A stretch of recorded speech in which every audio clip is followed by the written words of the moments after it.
कार्तिक मास पवित्र है, गंगा स्नान विशेष, धूप दीप दान कर पाओ हरि का संदेश। हरे कृष्णा। आप सभी को कार्तिक मास की हार्दिक शुभकामनाएं।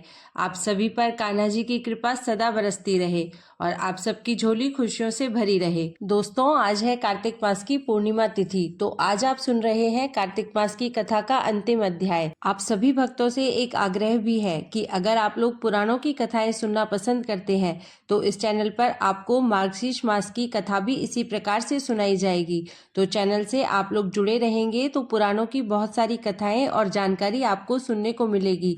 तो कल से आप सभी लोग मार्गशीर्ष मास की कथा भी जरूर सुनिए। और अब भगवान श्री हरि विष्णु का ध्यान करके आज की कहानी प्रारंभ करते हैं। दोस्तों, आपने श्री जगन्नाथपुरी के मंदिर के विषय में अनंत रहस्यमयी कहानियां सुन रखी होंगी, लेकिन जैसी कहानी हम आज आपको बताने जा रहे हैं वह बहुत विलक्षण, अति दुर्लभ है। कहा जाता है, एक बार श्री जगन्नाथ जी ने वृंदावन में रहने वाले अपने श्री भक्त हरिदास जी को स्वप्न में दर्शन देते हुए कहा, हे भक्तराज, मेरी एक आज्ञा मानो। श्री हरिदास जी उठकर बैठ गए, क्योंकि वह स्वप्न में आदेश था। पहले तो उन्हें यकीन नहीं हुआ, फिर उन्होंने नेत्र बंद करके देखा कौन मुझे पुकार रहा है। तब उन्हें एक आवाज सुनाई दी, हे भक्त हरिदास, तुम यहाँ रहकर अनंत समय से मेरी भक्ति करते आ रहे हो। हमारी इच्छा है कि आप जगन्नाथपुरी दर्शन करने आइए। तब भगवान की प्रेरणा मानकर श्री हरिदास जी अपने भक्तों के साथ जगन्नाथपुरी मंदिर के लिए रवाना हो गए। जैसे ही वह मार्ग में जा रहे थे, रात्रि के समय उन्हें सपने में एक आदेश आया। स्वप्नादेश को सुनकर श्री हरिदास जी के मन में पुनः संशय होने लगा, यह मेरे मन की आवाज तो नहीं, या कहीं से कोई मुझे पुकार रहा है। उन्हें एक आवाज सुनाई दी, हरिदास जी, आप जगन्नाथपुरी जा रहे हैं तो मेरी आज्ञा है, जो वहां पर इस वर्ष मेरा विग्रह परिवर्तित किया जाएगा, जो हर बार 36 वर्षों में एक बार परिवर्तित किया जाता है। जगन्नाथपुरी का यह नियम है। वहां पर जब 2 आषाढ़ आते हैं, तब उन आषाढ़ों में एक समय पर श्री जगन्नाथ जी की मूर्तियों का विग्रह परिवर्तित कर नए विग्रहों को वहां स्थापित किया जाता है। तब श्री भगवान ने आदेश दिया, यह समय आने वाला है, आषाढ़ का महीना है, आप वहां पहुंचेंगे। आप वहां पहुंचकर मेरा जो श्री विग्रह है, जो समुद्र में बहाया जाता है, उसे इस बार आप अपने साथ श्री वृंदावन लेकर आइएगा, क्योंकि मैं भी वृंदावन रहकर भक्तों के साथ जीवन यापन करना चाहता हूँ। अब भगवान का आदेश मानकर श्री हरिदास जी भक्तों को साथ लेकर आगे की यात्रा पर निकल गए। धीरे धीरे भजन सिमरन करते हुए श्री हरिदास जी वृंदावन से जगन्नाथपुरी पहुंचे। जगन्नाथपुरी में जब सबको पता चला कि भक्त हरिदास जी आए हैं, तो उनकी प्रसन्नता का ठिकाना न रहा। श्री हरिदास जी का दर्शन करने के लिए अनंत भक्त वहां उपस्थित हो चुके थे। भक्त जी का भजन सुनकर सब मंत्रमुग्ध हो जाते थे। भक्त जी ने जगन्नाथपुरी मंदिर आकर भगवान के दर्शन किए। अभी विग्रहों का परिवर्तन करने में 4 दिन शेष थे। भक्तराज ने किसी पंडित जी से कहा, यहाँ विग्रह कौन परिवर्तित करता है, मुझे उससे मिलना है। एक पंडित ने कहा, यहाँ तो एक बड़े पुजारी है, वह विग्रह परिवर्तित करते हैं और उस समय अंदर जाने पर सबका प्रवेश वर्जित है, आप नहीं जा सकते हैं। श्री हरिदास जी ने कहा, मुझे अंदर नहीं जाना है, मुझे तो भगवान के श्री विग्रह को अपने साथ लेकर जाना है। उनकी यह बात सुनकर वह पंडित कहने लगा, अरे संत जी, यह क्या कहते हो, यह तो अपराध है। यहाँ जो विग्रह बाहर निकाला जाता है उसे समुद्र में बहा दिया जाता है, उसे समुद्र देवता अपने साथ अपने स्थान पर लेकर जाते हैं। आप ऐसी बात किसी से मत कह देना, अन्यथा लोग आप पर रुष्ट हो जाएंगे। अब भक्त जी को तो भगवान की आज्ञा हुई थी, वह एक बड़े पंडित के पास आकर पहुंचे, उसे भी वही बात बताई। वह पंडित भी बड़ा क्रोधित होकर कहने लगा, यह कैसी अनाप शनाप बातें करते हो, भगवान का विग्रह अपने साथ नहीं लेकर जा सकते। तब एक भक्त जो वहां बैठे थे, वह हरिदास जी को प्रार्थना कर कहने लगे, हे भक्तराज, यह पंडित तो यहाँ के सेवक है, यह आपकी बात नहीं समझेंगे।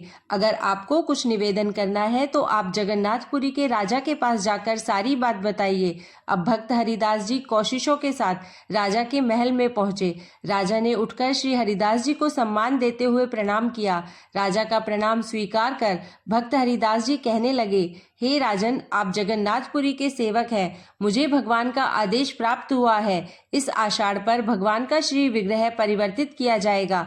इसलिए जो पुराना विग्रह है, आप आज्ञा दें तो मैं उसे अपने साथ वृंदावन धाम लेकर जाऊं।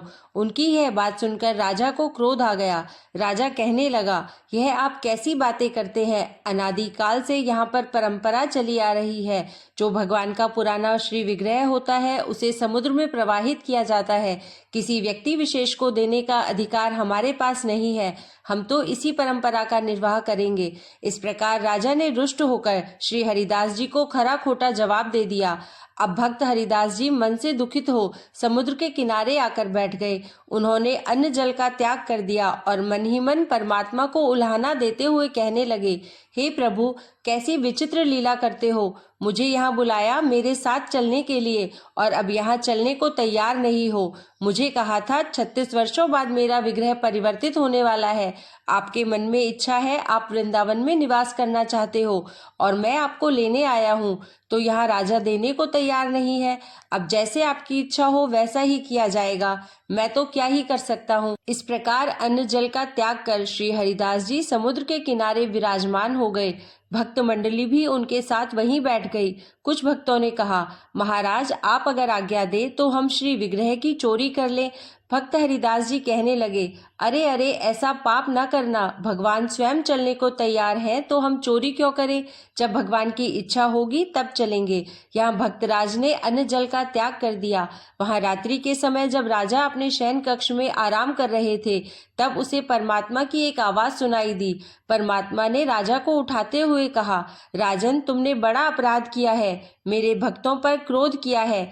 वह तो मेरी आज्ञा से ही मेरा श्री विग्रह लेने के लिए यहाँ आए थे। तुमने उन्हें नाराज करके बड़ा अपराध किया है। भगवान की यह वाणी सुनकर राजा कहने लगा, महाराज, मुझे आज्ञा दो। मुझे क्या करना चाहिए? जैसे आप कहेंगे वैसा करने को मैं तैयार हूँ। मैं तो बहुत समय से यही परंपरा देखता आ रहा हूँ। जो पुराना विग्रह है उसे समुद्र में प्रवाहित किया जाता है। मैं आपकी आज्ञा के बिना श्री हरिदास जी को उसे कैसे दे सकता था? तब भगवान ने प्रसन्न होते हुए कहा, हे राजन, वह मेरे ही भक्त हैं। मेरी आज्ञा से ही वृंदावन से चलकर यहाँ तक आए हैं। आप अच्छी सी व्यवस्था कर मेरे श्री विग्रह को रथ में बिठाकर दो, जैसे वह आराम से मेरे विग्रह को लेकर वृंदावन जा सके। अब भगवान की आज्ञा से प्रातःकाल उठते ही राजा ने मंत्रियों को आदेश दिया, जल्दी से भक्त हरिदास को खोजकर मेरे राजमहल में लेकर आओ। मैं उनसे मिलना चाहता हूँ। अब राजा की आज्ञा मानकर राजा के मंत्री भक्त हरिदास जी को खोजने के लिए सारे शहर में निकल गए। किसी ने आकर बताया, हे राजन, भक्त हरिदास जी समुद्र के किनारे बैठे हैं। आप स्वयं चलकर उनका सम्मान कीजिए, क्योंकि आपको भगवान का आदेश प्राप्त हुआ है। कहा जाता है भगवान की आज्ञा पाकर और संत जी की खबर सुनकर राजा स्वयं समुद्र के किनारे आए। भक्त हरिदास जी को देखकर जगन्नाथपुरी के राजा प्रसन्न हो गए। उन्होंने सारा स्वप्न आदेश भक्त राज को सुनाते हुए कहा, हे हरिदास जी, कल रात्रि के समय मुझे भगवान का आदेश हुआ है। वह अपनी इच्छा से आपके साथ वृंदावन चलना चाहते हैं। आप जैसा कहेंगे वैसी व्यवस्था आपको करके दी जाएगी। यह बात सुनकर भक्त हरिदास जी बड़े प्रसन्न हो गए। उनकी आंखों से आंसू बहने लगे। भक्तराज जी को रोता हुआ देखकर राजा कहने लगा, महाराज, मुझसे कोई अपराध हुआ है, आप क्यों रो रहे हैं? तब भक्त हरिदास जी कहने लगे, मैं भगवान की करुणा पर रो रहा हूँ। वह कितने दयालु हैं। मेरे साथ चलने के लिए उन्होंने रात्रि में जाकर तुम्हें आदेश दिया है। कहते हैं भक्तराज की बात सुनकर राजा बड़े प्रसन्न हो गए। अब तो सारे जगन्नाथपुरी में भक्त हरिदास जी की जय जयकार होने लगी। जो पुराने श्री विग्रह थे वह रथ में सजाकर श्री हरिदास जी को सौंपते हुए राजा ने कहा, महाराज, यह साक्षात जगन्नाथपुरी हमारे भगवान है। इन्हें संभालकर आप अपने स्थान पर लेकर जाइए। कहा जाता है श्री हरिदास जी अपने साथ भगवान जगन्नाथपुरी को रथ में बिठाकर जैसे ही वहां से प्रस्थान करने लगे, वैसे ही जगन्नाथपुरी से वृंदावन आने में कम से कम 8 से 9 महीने लग जाते। पर परमात्मा ने एक विचित्र लीला की। जैसे ही रात्रि गुजरी, रात्रि समाप्त होते ही प्रातःकाल सारे भक्त विग्रह के साथ श्री व्यास जी के समीप वृंदावन में उपस्थित थे। यह देखकर सब हैरान हो गए। हम एक रात में ही जगन्नाथपुरी से वृंदावन कैसे पहुंच गए? श्री हरिदास जी ने कहा, यह सब परमात्मा की लीला है। उनकी लीला से ही यह सब हो पा रहा है। कहा जाता है भगवान जगन्नाथपुरी के आदेश से श्री हरिदास जी ने यमुना नदी के निकट जगन्नाथ घाट पर भगवान श्री जगन्नाथ का एक विशाल मंदिर स्थापित किया। अभी तक वह मंदिर वहां स्थापित है। वहां पर जो श्री विग्रह स्थापित किए गए हैं, जिनका दर्शन हमें प्राप्त होता है, वह भगवान स्वयं चलकर जगन्नाथपुरी से वृंदावन आए थे। कितना महात्म्य है। इस प्रसंग में अपने भक्तों के साथ चलकर परमात्मा स्वयं चले आए। जब प्रेम सच्चा हो तब परमात्मा स्वयं खिंचकर चले आते हैं। बस लगन और आस्था निष्ठा सच्ची होनी चाहिए। भगवान के प्रति कभी संशय नहीं होना चाहिए। जहाँ संशय हुआ वहाँ भक्ति टूट जाती है, और मन में विश्वास पक्का हो तो हरिदास जी के समान परमात्मा हमारे पास भी चलकर आ जाएंगे। तो ऐसे भक्त वत्सल भगवान और उनके पावन श्री चरणों में हमारा बारंबार प्रणाम है। आपको यह कहानी कैसी लगी हमें कमेंट बॉक्स में जरूर बताइएगा।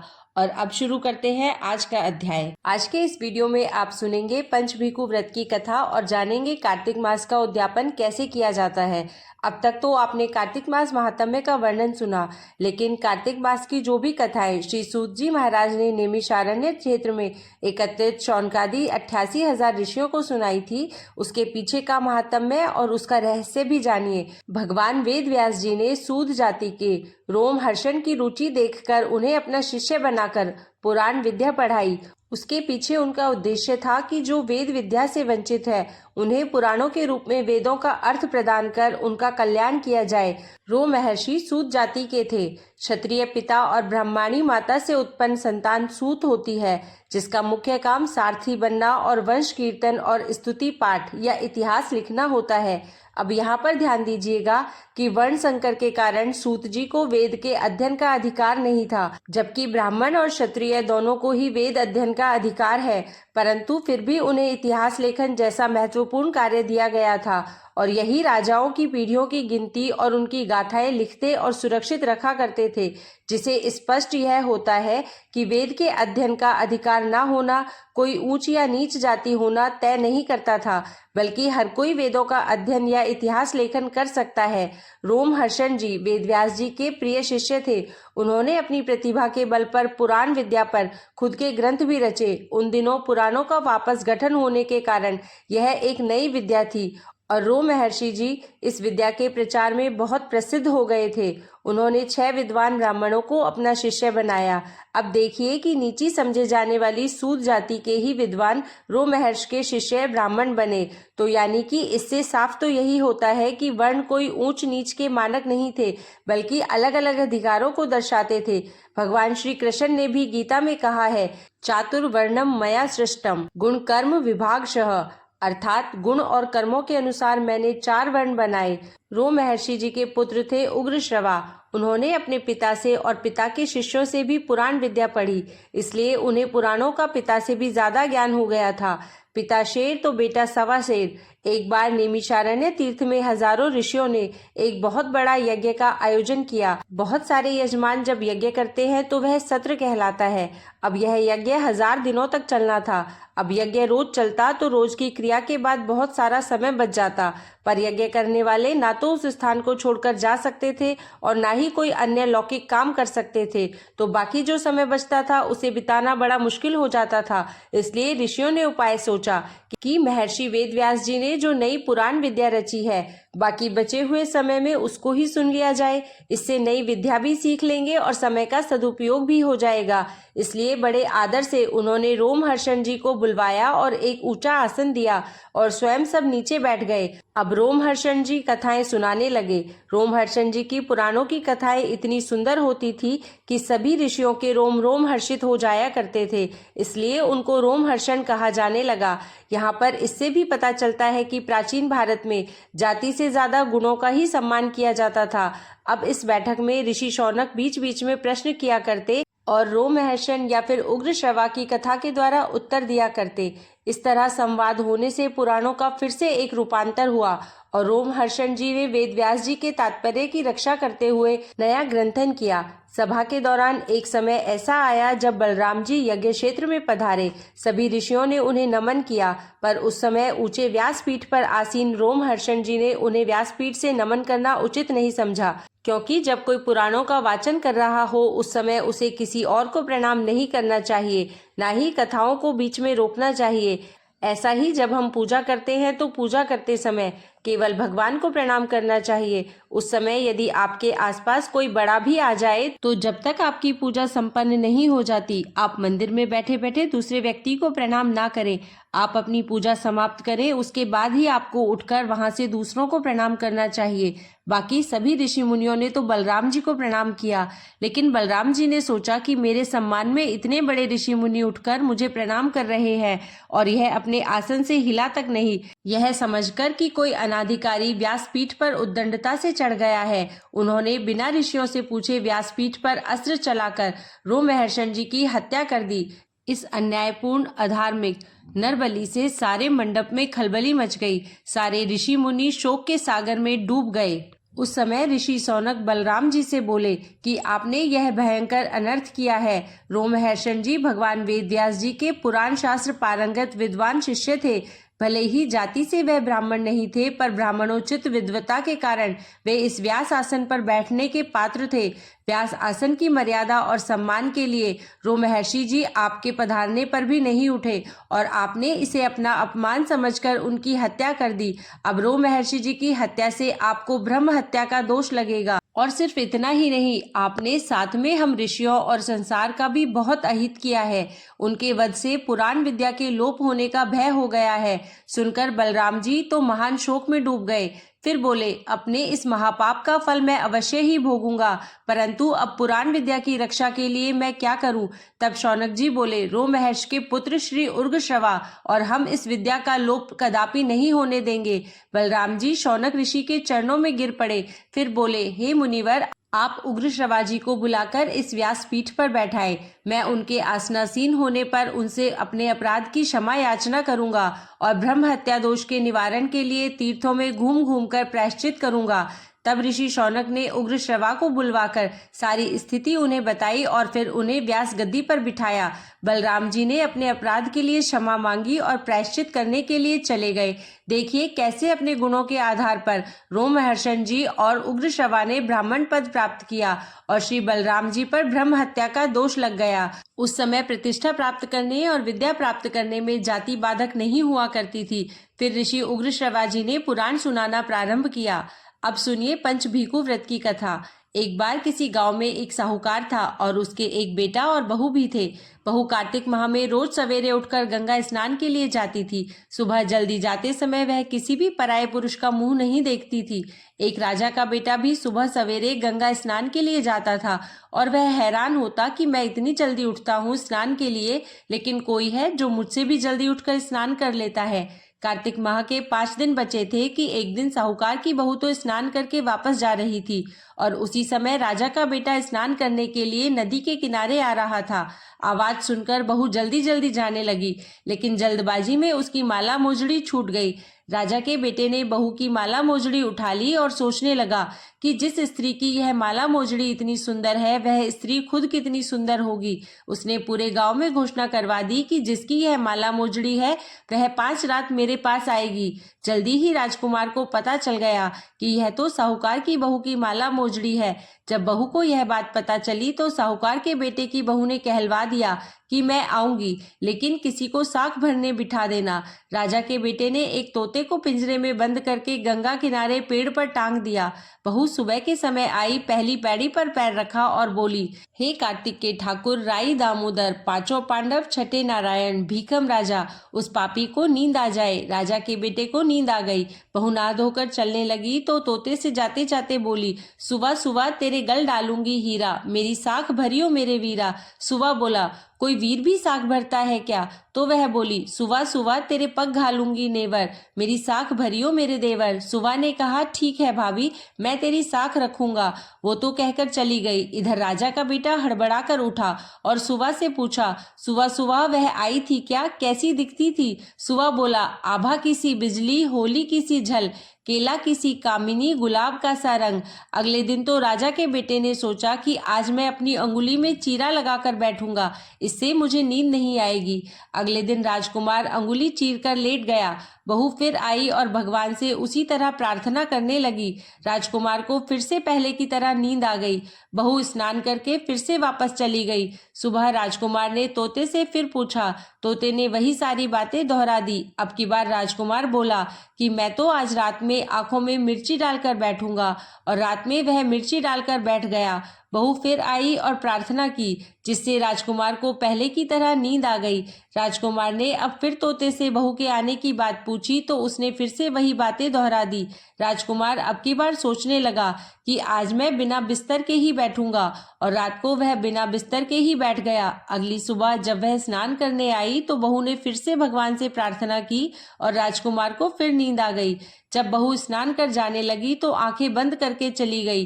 राजकुमार जब उठा तो वह जा चुकी थी। राजकुमार फिर से सोच में पड़ गया और सोचने लगा कि आज मैं अंगीठी जलाकर बैठूंगा, जिससे नींद नहीं आएगी। फिर वह रात को अंगीठी जलाकर बैठ गया। साहूकार की बहू आई और वह भगवान से प्रार्थना करने लगी कि हे प्रभु, हे ठाकुर जी, आपने 4 रातें तो निकाल दी, अब यह रात और बची है, इस आखिरी रात को भी निकाल दो। ठाकुर जी ने उसकी बात रख ली और राजकुमार को नींद आ गई। जब बहू स्नान कर जाने लगी तो तोते से बोली कि सुबह सुबह इस पापी को कह देना कि 5 रातें पूरी हो चुकी है, अब वह मेरे मोतियों की माला मेरे घर भिजवा दे। अगली सुबह राजकुमार की आंख खुली तो उसने तोते से पूछा, क्या वह आई थी? तोते ने कहा, हाँ आई थी, और उसने अपनी माला मोजड़ी मंगवाई है। यह सुनकर राजकुमार सोचने लगा कि वह तो सच्ची थी, तभी तो भगवान ने भी उसका सत्य रखा। कुछ समय के बाद राजकुमार को कोढ़ हो गया। राजा ने ब्राह्मण को बुलाकर पूछा कि मेरे बेटे का शरीर क्यों जल रहा है। तब ब्राह्मण ने सारी बातें विस्तार से राजा को बताई कि इसने क्या किया था। ब्राह्मण ने कहा कि इसने पतिव्रता स्त्री पर बुरी नजर डाली थी, इसलिए यह इस रोग से पीड़ित हुआ है। राजा ने इसके ठीक होने का उपाय पूछा तो ब्राह्मण ने कहा कि अगर यह उस साहूकार की बहू को धर्म की बहन बनाए और रोज उसके नहाए हुए जल से स्नान करे, तभी यह ठीक हो सकता है। राजा साहूकार की बहू की माला लेकर साहूकार के घर गया और बोला कि यह माला आपकी पुत्रवधू की है, इसे रख लीजिए और आपकी बहू के नहाए हुए जल से मेरे बेटे को नहला दीजिए। साहूकार बोला कि मेरी बहू तो किसी पराये पुरुष का मुंह तक नहीं देखती, आप इसे इस नाली पर बिठा दीजिए, जब वह ऊपर नहाएगी तब नीचे इस नाली के पानी से आपका पुत्र नहा लेगा। राजकुमार ने ऐसा ही किया। कुछ समय बाद उसका शरीर चंदन सा हो गया। हे पंचभीकु देवता, जैसे आपने साहूकार की पुत्रवधू का सत रखा, वैसे ही सबका रखना। पूनो नहाई पड़वा नहाई, 5 रतन पंच तीरथ, पंच भीकम नहाई, 1 टका मेरी गांठ में सुनियो रघुराई। आधे का लाई आंवला, आधे की राई, राई दामोदर सांवला, जिसने सृष्टि रचाई। राजा के घर उतरी पुत्री बन आई, राजा लाया ब्याह के रानी बन आई। 4 चक्कर 4 मक्कर 4 दिए की लौ, मैं तुझसे पूछूं श्री कृष्ण जी कब निस्तारा होए, जब आएगा कार्तिक का महीना तब निस्तारा होए। प्रेम से बोलिए पंचभीकु देवता की जय। अब सुनिए श्री तुलसी चालीसा और आरती। श्री तुलसी महारानी करु विनय सिरनाए, जो मम हो संकट विकट दीजे मात नशाए। नमो नमो तुलसी महारानी, महिमा अमित न जाए बखानी। दियो विष्णु तुमको सन्माना, जग में छायो सुयश महाना। विष्णु प्रिया जय जयति भवानी, तिहु लोक की हो सुख खानी। भगवत पूजा कर जो कोई, बिना तुम्हारे सफल न होई। जिन घर तब नहीं होए निवासा, उस पर करही विष्णु नहीं बासा। करे सदा जो तब नित सुमिरन, तेहि के काज होए सब पूरन। कार्तिक मास महात्म तुम्हारा, ताको जानत सब संसारा। तव पूजन जो करे कुवारी, पावे सुंदर वर सुकुमारी। कर जो पूजन नित प्रति नारी, सुख संपत्ति से होए सुखारी। वृद्धा नारी करे जो पूजन, मिले भक्ति होवे पुलकित मन। श्रद्धा से पूजे जो कोई, भवनिधि से तर जावे सोई। कथा भागवत यज्ञ करावे, तुम बिन नहीं सफलता पावे। छायो तब प्रताप जग भारी, ध्यावत तुम ही सकल चितधारी। तुम ही मात्र यंत्रन तंत्रन, सकल काज सिद्धि होवे क्षण में।